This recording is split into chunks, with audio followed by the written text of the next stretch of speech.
comme partout en France, le tourisme à Mayotte est un secteur régi par le Code du tourisme qui oblige à la fois la région et le département de mettre en place soit un comité régional quand il s'agit de la région ou un comité départemental quand il s'agit du département, un comité départemental de tourisme. C'est ce dernier que nous avons chez nous.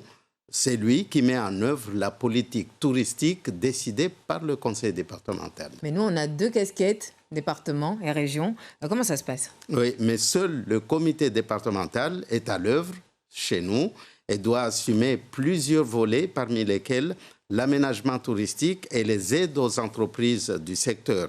C'est lui qui doit mettre en place la feuille de route du conseil départemental en respectant le schéma d'aménagement et le développement du tourisme validé par le conseil départemental dernièrement, c'était en 2020.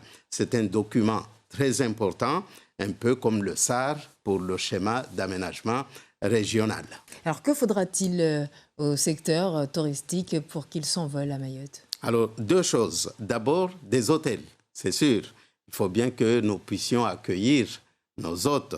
Des hôtels dont la construction est coincée par la loi littorale chez nous. Et ça, c'est l'État.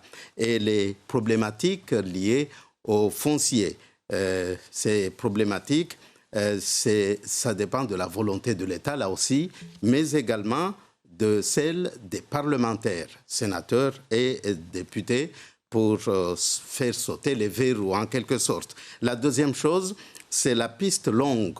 Un dossier de l'État, mais supporté jusqu'à présent par le seul conseil départemental qui a donné 80 millions d'euros pour les travaux, bien sûr, qui viennent. On retiendra enfin que le secteur touristique est coincé par le transport aérien, notamment le prix excessif du billet d'avion, l'insécurité des personnes et des biens, la propriété, disons-le, la propreté, l'hygiène, si vous voulez, c'est très important. Mais la crise sanitaire ces derniers temps est aussi passée par là.